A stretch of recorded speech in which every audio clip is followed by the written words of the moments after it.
السلام عليكم ورحمة الله تعالى وبركاته. مرحبا بكم في فيديو جديد. تحياتي جميع الإخوان والأخوات من هذا الفيديو. شكرا لكم على المساندة، شكرا لكم على السيبورت، شكرا لكم على الكلمة الطيبة. في إطار كل ما يروج عبر وسائل التواصل الاجتماعي، هذه الحلقة اللي غتكون حلقة مميزة نتمنى أنكم تستمتعوا بها.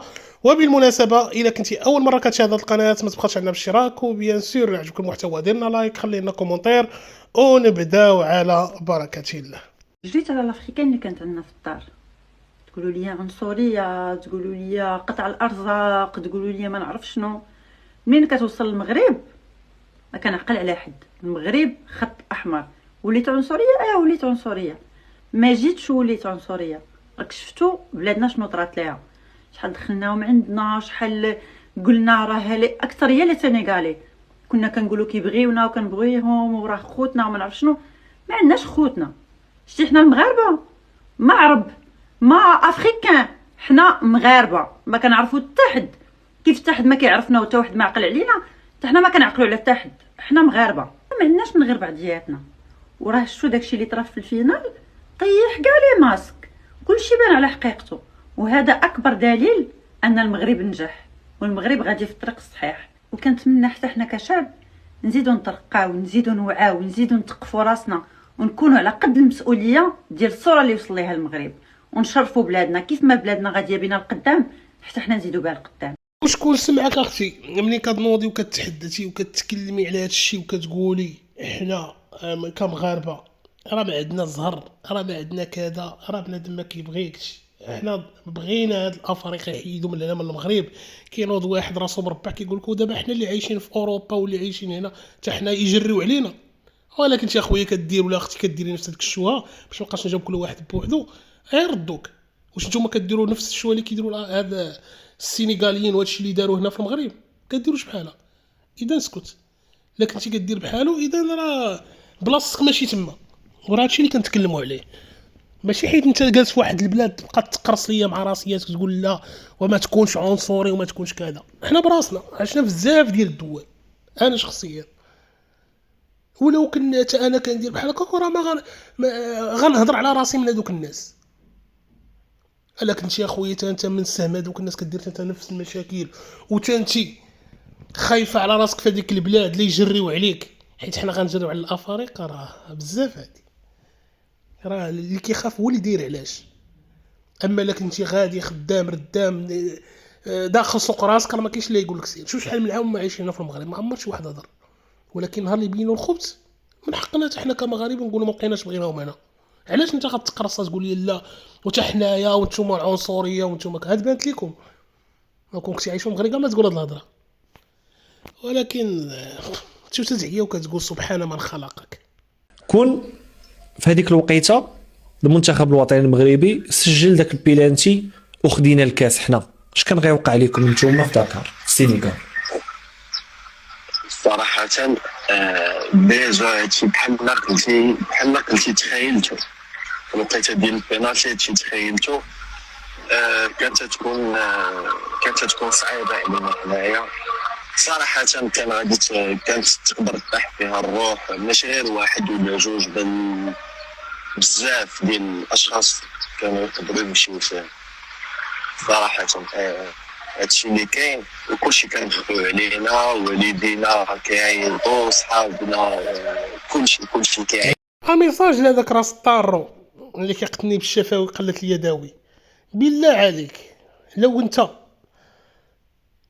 كتخمم شي شويه، شفنا الناس كيفاش جالسين تما في القهوه ومخلوعين وكيقولوا يا ربي يضيع البيت ويا ربي ويا هادي وكيدعي وكيشكي وكيبكي. ناض شي واحد ولو واحد في هذوك الناس كاملين السينيغاليين اللي كانوا في القهوه ناض دافع على شي مغربي تما كاين ولا قال بعدو منه ولا هادي. كون كتوقعت هنا كتلقاك المغاربه كاملين ضد. حنا ضد بعضياتنا. واش تما ناض شي واحد قال لهم لا بعدو منهم وما ذنبهم والو مساكنهم ما كيتفرجوا؟ واش قالوها؟ ما قالوهاش. قال لك كنت ماركه البيت كانوا غيصفيوها لنا كاملين، ماشي واحد ولا جوج ولا ثلاثه. حيد منك ديك العاطفه الزايده، حيد منك ديك التلحاس، ولا مقروص ارجع لبلادك بخلاصه. الا كنتي كدير الفضايح بحال اللي كيديروا هما يرجع. اما تبقى تدخل لي الشكلي في العكلين لا. هاهما ناس كاينين في جميع بقاع العالم. كيقول لك يا خويا فاميلي حنا معاك في هذه القضيه هذه، لاننا شفنا كيفاش ولاد البلاد تحقروا عندهم تماكين، يجب على هادو انهم تما يمشيو بحالهم. اللي كيخلق هنا الصداع والمشاكل والبلباله والمهزله يمشي بحالو لبلادو. هذا هو اللي كاين. راه كاينين الناس هنا افارقه شادين المناصب، وكاينين هنا افارقه مكارم، وكاينين بزاف ديال بزاف. راه واحد من هادو اللي كانوا هادوك اللي مكتوبه السينيغال في الحموم، راه البارح كان عندهم واحد الاحتفال وكان تماكين وراسو داير فيه الفاصمه وباقي مبرقع. كيفاش خرج من المطار هذاك الله اعلم، بالضرب اللي كان هنا كيتضارب معاهم، راسو مفرقع داير فاصمه وجالس البارح كيشطح. الحفل اللي كان في داكار، والناس اللي شافوا هذا الفيديو راه غيعرفوني علاش كنهضر. أمام قصر العدالة لحظات ويتم نقل 18 مشجع من السنغال والجزائري إلى سجن العرجات جوج على إثر أحداث الشغب اللي وقعت في نهائي الكان ما بين أبطال أسود الأطلس المتفوقين السنغالي. إننا نتواجد منذ الساعة 11 صباحا بحدود الساعة. اليوم تم عرضهم على أمام أنظار السيد وكيل جلالة الملك قبل التحقيق وتم استنطاقهم، ولحظات ويتم ترحيلهم على سجن العرجات والأربعاء المقبل تنطلق أولى جلسات محاكمتهم على الكلام على إثر أحداث الشغب في قانون 18 مشجع من السنغال ومشجع جزائري تتواجد الآن وهو يحمل الجنسية الفرنسية.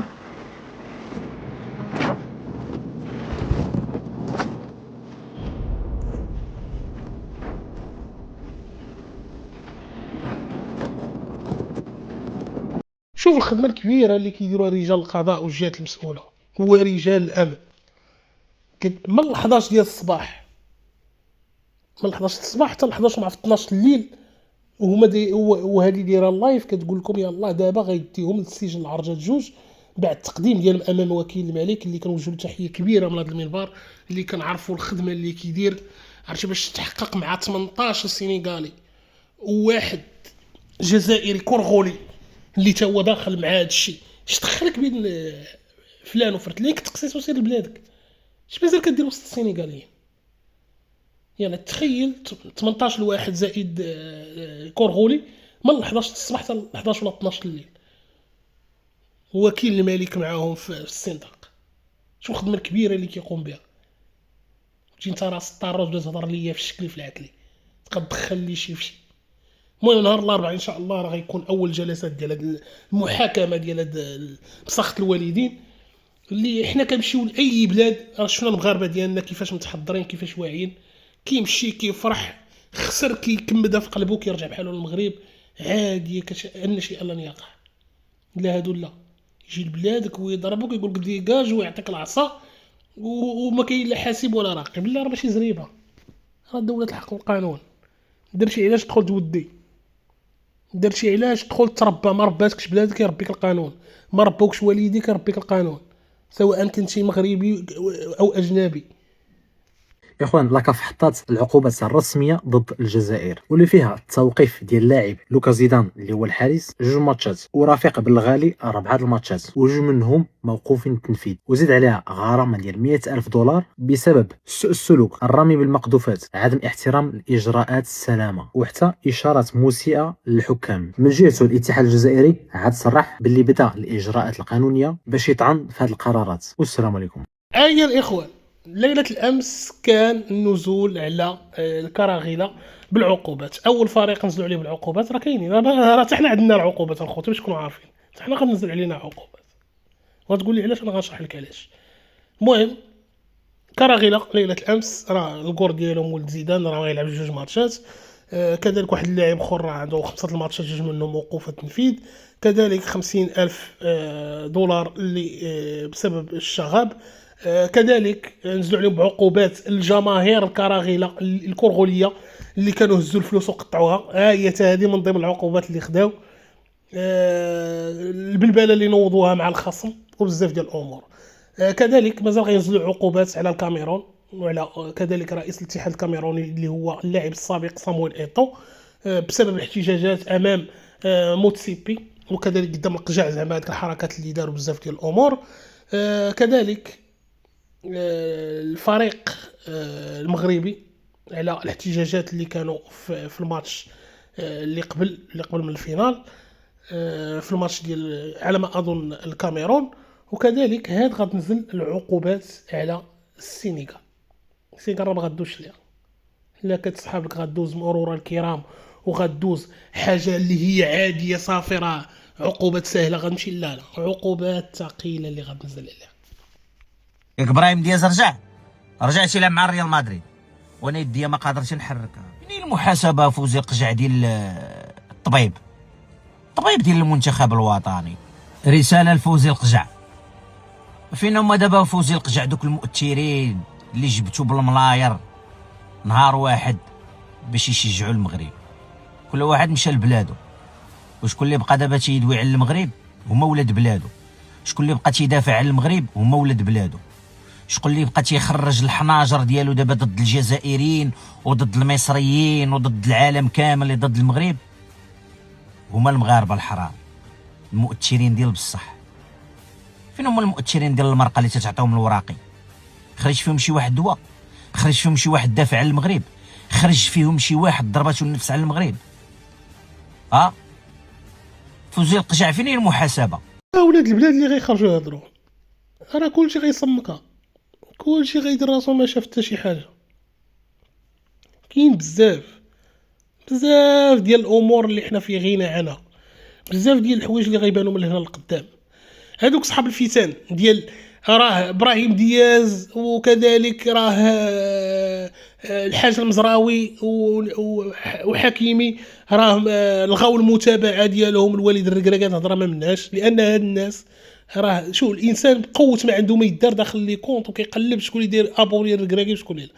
وعندنا صحافه الصرف الصحي هنا في المغرب، شي بعض المنابر اللي كنسميوهم مزبله التاريخ، حتى هما متبعين شي وحدين سالين قبهم، كيدخل كيقول لك وياه راه بصح راه واحد الجريده عندنا الكترونيه في المغرب ولا تبعها المشاويه، ما بقات عندنا حتى شي حاجه كتقدمها من غير التشوه، ولات غادا على المنهج ديال شوف خيخي.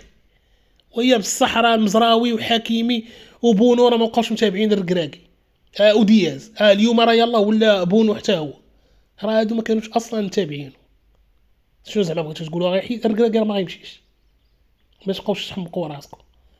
ورغم اننا تقصينا وما ديناش الكاس، الركراكي كيبقى المدرب رقم واحد هنا في المنتخب المغربي اللي دار انجازات عكس المدربين كاع اللي دازوا هنا في المنتخب بالارقام وبكل شيء.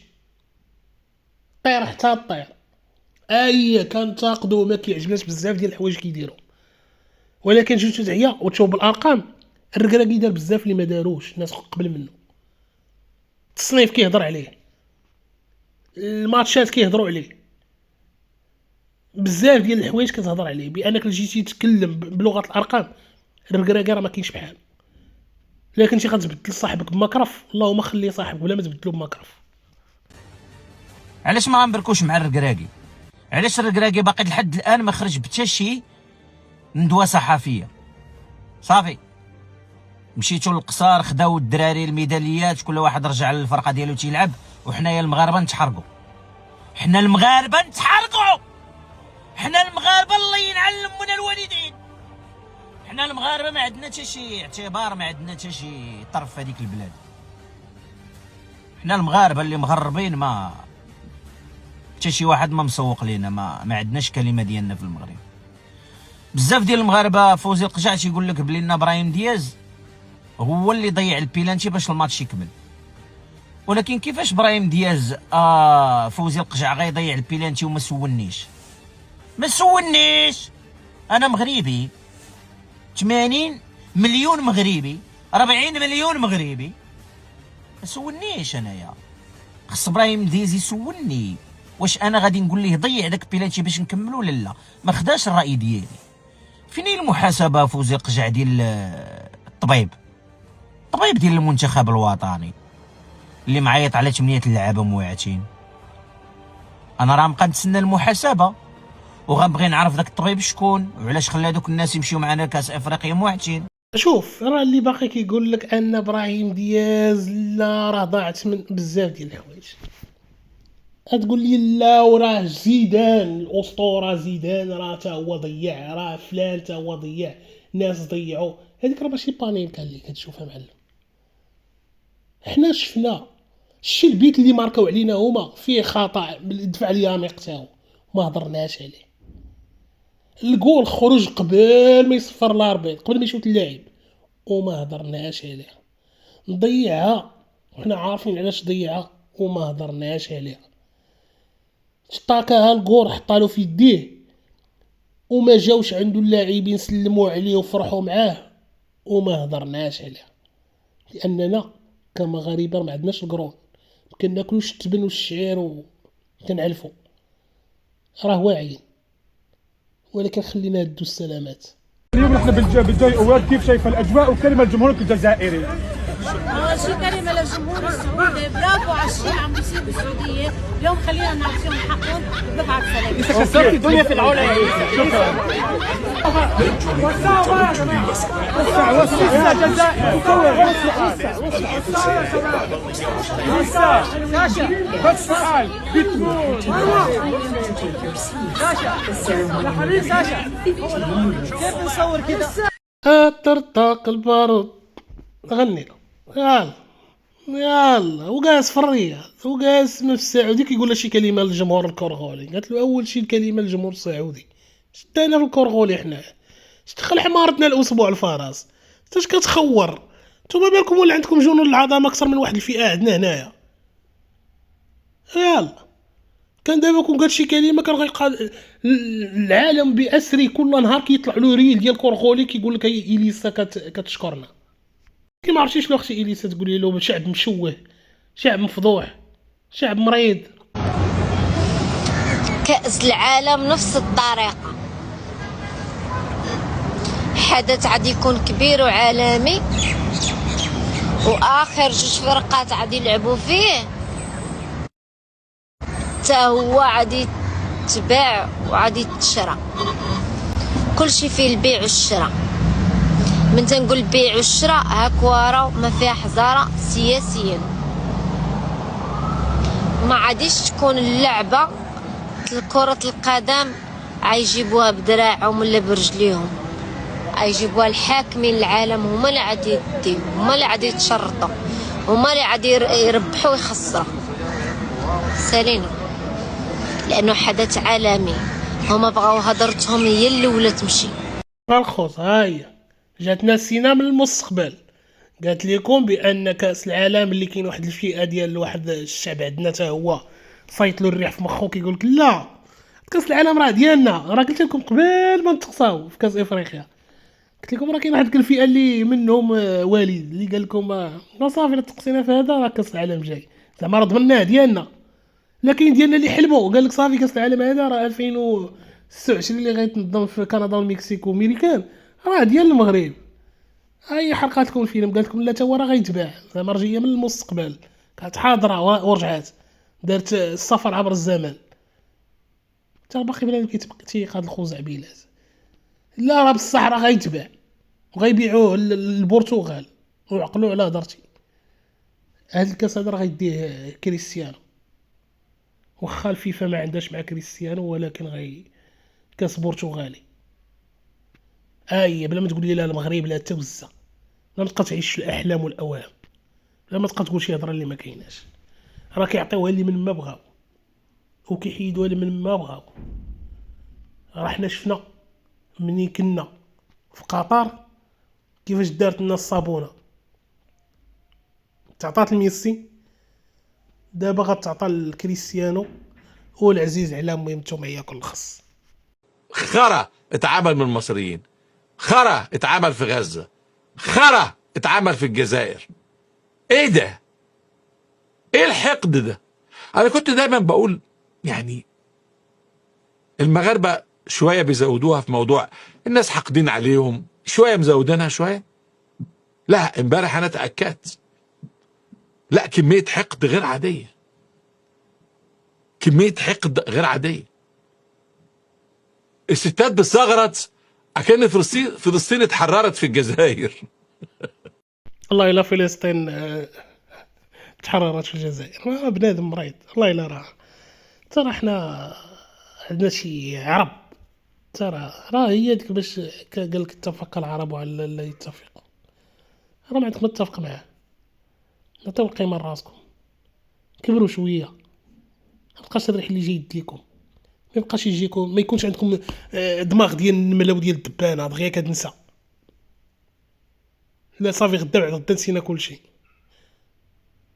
الناس راه قلت لكم في الفيديوهات السابقة اللي غيمشي يتفرج في الجيش ديروا بناقص اخوتي، راه غيطرى لكم ما طرى لجاركم ولا حولوا باب داركم.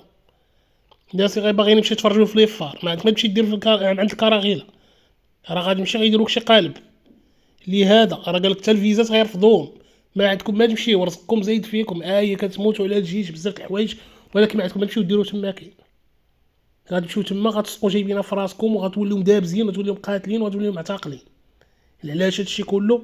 ماتش دايز. شوف واحد النصيحة من خوك، عمرك تدخل في شي سباق مع الحمير، حيت الا خسرتي غتولي انت هو اضعف حمار وغيضحكوا عليك، اما الا ربحتي غتولي انت هو احسن حمار، و فان كونت غتولي حمار.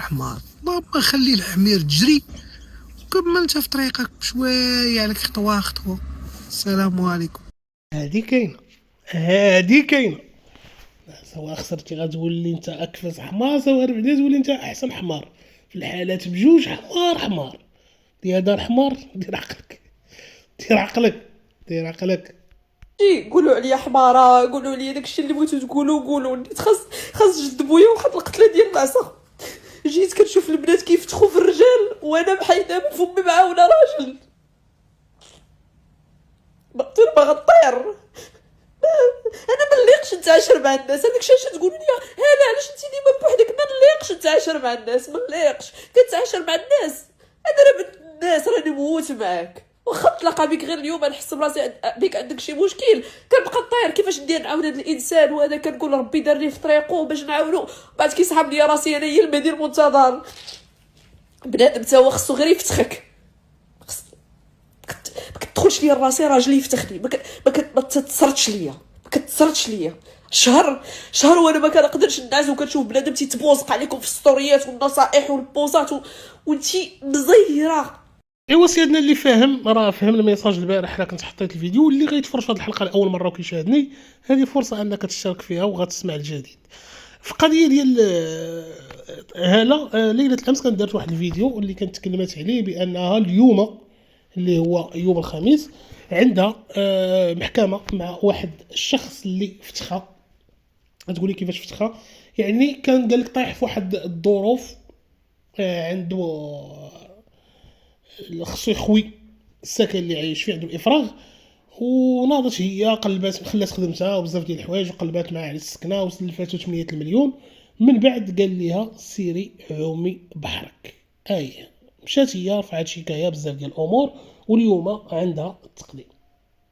ناضوا بزاف ديال الناس بعد ما حطيت الفيديو البارح كيقول لك وكيفاش يا كاينتي البارح كتقولي انا بفلوسي بالعاقتي بكذا، كيفاش كتقولي هو فتخك 8 المليون وشهر كامل وتي عندك 1000 درهم اماراتي اللي ما يعادل 2400 ولا 2300 درهم مغربيه. الجواب جاوب عليه انت باش تعرف شي حاجه ماشي تالي. ولكن راه بزاف الناس كتنوض كتعاون كتوقف كتشوفو طايح كتقول ربي حطني في طريقه نعاونو، كيطلع ولد الحرام مقطر حاشا والديه. باش تعرفوا المدرب الجديد ديال المغرب هو سكيتيوي والمساعد ديالو اندريس انيستا. راه سكيتيوي مازال ما فراسوش، انيستا راه كيسحبها عارضين عليه مازال ما فراسوش. المهم سكيتيوي مدرب اول ديال المنتخب اوروبا ديال المنتخب المغربي، و اندريس انيستا مساعد ديال طارق سكيتيوي. والله يوفقهم الله يوفقهم الله يوفقهم. وانت اللي في راسك هاي. المهم الاخوان راه كيقول لك بان انيستا لاعب برشلونه السابق غيتولى منصب هنايا داخل الجامعه، ما عرفناش شنو هذا المنصب هذا. دابا هما كلهم ما فراسهمش، الياس مالكي بوحدو اللي فراسو، وقال لك غيجيبوا سكيتيوي بلاصه الكراك. هادي راه ما كايناش، هادي راه ما كايناش، باش ما تبقاوش تمشيو تحلموا بعيد وتبقاو تقولوا شي هضره اللي ما كايناش. كاين سكيتي بلاصه الركراكي، الركراكي ما غزال غيطول هنا في المنتخب. الركراكي راه كما قلت لكم الارقام وبزاف ديال الحوايج كيأكدوا بانه مدرب مزيان، بانه مدرب دار شي حوايج اللي ما داروش ناس اخرين، ما داروش مدربين اخرين. باش يجيب لك انت انيستا يحطوك في التدريب، راه لا من جيب من الناحيه الماديه ولا من ناحيه اخرى، راه بزاف على الجميع. زياده على هذا ما غتقولش لي غيقدم لك ارقام بحال اللي قدمهم ولد البلاد، اللي كان مفرحنا في واحد الوقيته، وواحد الوقيته اللي ماشي هو هذاك او كيدير بعض الاغلاط غنوضوا نكرو خيرو ونبقاو نضربوه بالحجر. اوديو اللي كنتي بتهز الاخر فمك سمعتي ولا ما سمعتوش؟ انا بحال ليونيل ميسي، انا بعيد على داك الشيء. كيف انتي فيا ميسي انا داكشي ديال انا اصلا العائله ما كنبغيوش يدخلوا في هذا الشيء. انا عندي واحد السيرك ديالي كنلعب فيه وسلمي لدرجه والله الا سلمي والله مسكين ما على بالو. الدول مادين يدينا سيدنا، ماد يدو لجميع الدول، كاع الشعب ديالو حتى هو كان كذلك في بلادي. نشطب ندير دابا كون قالوا لشي واحد اخر مثلا في بلاصتي بارك مع زيدان ساعه بارك معاه غيمشي يخدم. انا لا، انا كنبغي بلادي، كنبغي بلادي، انا نمشي نخدم ندير. حنت القانون المغربي تيتعطى تحت كمل باسم جلاله الملك. صحيح. واش تعطات العقوبه البديله باسم جلاله الملك وما نخدمش؟ تماطل. لا تخدم تماطل هذا سي تحفه. انا المهم الخوت اللي ما فاهمش، البارح كان ستريم بين الياس المالكي وكان حاضر معاه في السطح. شكون؟ تحفه. راه على هذاك الشيء شفنا خونا رمان قال لك جالس في جهه المطار وكيتسنى يخرج باش يتم الاعتقال ديالو، ما عرفش يدابز معاه ولا ما عرفش شنو علاش وقفوه تما. كاين السؤال مطروح علاش وقفوا تما الله اعلم. المهم جا عند الياس المالكي الجديده وطلع عنده السطاح ودار ستريم، والياس المالكي بدورو انه كيقول بعد ما سولو تحفه شتي هذاك السيد اللي ابتز الام ديالك، قال له انا ما بغيتش الام ديالي او العائله ديالي بصفه عامه تدخل للسوشيال ميديا، ولكن قدر الله ما شاء فعل، وانا مسامح لهذوك الناس اللي ابتزوا والديا. قال لك سلميه مابقاش قادوا على المشاكل. هذوك اللي ابتزوا الوالده ديالك شنو تتقول لهم؟ انا الله يسامح لهم. الله يسامح لهم. الشيطان لا، الله يسامح لهم. والوالده ديالي انا مربي الشيطان كياخذ 80 مليون. انا مني حليت عينيا والوالد ديالي والوالده ديالي كيصليو وكيزكيو من داكشي اللي عاطيهم الله، وهما عندهم الفلوس قبل ما نولي انا. الوالد راه عنده الفيرمات، الله يسامح لهم. وقبل ما نقول انا الوالدين ديالي غيسامحوا لك الناس كما غيبغيو الناس انا يسامحوا لي، غير الشيطان لان الشيطان وشوف الشيطان كياخذ 80 مليون. الشيطان كياخذ سرتله. كنقولوا لا والله العظيم الاخ ديالي تحفه. شوف لا سمح لي الشيطان اللي ياخذ 80 مليون لا سمح لهم الله، انا مسامح لهم. عارف هذاك اللي مشي يصلي وسرقوا ليه السبرديله وخرج كيسب ما نعاودش نصلي. قالوا لي نعل الشيطان راه قال لهم الشيطان كيلبس 44 ولا دير انا كنت في الجيون، كنت نتسنى نطلع للمحكمه ويجي واحد راجل كبير بقى يتمشى ويقول لي ماشي مشكله المالكي ما عرفتيش لقاش. وانا نقول له يا عمي كون لقيت نجي هنا. قلت لي راه ما لقيتش. قلت لي كون لقى جات لقى. شوف لا سمح لهم الله، حنا مسامحينهم. وحنا الحاجه اللي نركزوا عليها ما نبغيوش لهم الحبس وما نبغيوش نكرفسوا لهم والديهم. والحمد لله اللي كاين الله عاقب الناس. كاين ناس بحال هذا الاستاذ العظيم هذا الصحفي هذا الهرم هذا اللي بعد الله عز وجل. وبعد كاين قبل منك استاذ زهراش تبارك الله حتى ما تظلمكش. انا كنت كنصلي وتايق بان المحكمه المغربيه ما تظلمنيش كما كان القاضي. راه قال لي الصح، هو الشيطان كيلبس 44 في رجليه؟ هو الشيطان غياخذ 80 مليون؟ مابقاوش نثقوا في الشيطان. حنا ديما الشيطان ولد الحرام، الشيطان ولد الحرام، الشيطان ولد الحرام. وكاين شي وحدين حنتو الشيطان. والله الا الشيطان باغي ياخذ 80 مليون اش غيدير بها؟ شي يجلس مزاقو؟ عباد الله. لا التحفه تا هو راه خطير وفريد من نوعه. عارفه باش مسقيه. هذيك دار داخل دوخ راه معاش. امور راه واضحه وباينه، امور راه خارجه على السيطره. متبقاوش تستحبروا الناس، متبقاوش تكذبوا على الناس، راه كلشي واضح كلشي باين. لهذا العواج نقادو خالته، هذا هو اللي كاين. المهم الخوت تحياتي لكم بدون استثناء. نتلاقاو ان شاء الله في حلقه جديده وفيديو جديد. دمتم في رعايه الله والى فيديو مقبل، وفي حلقه جديده ان شاء الله نتقاشعوا فيها. يلا الخوت، تشاو تشاو.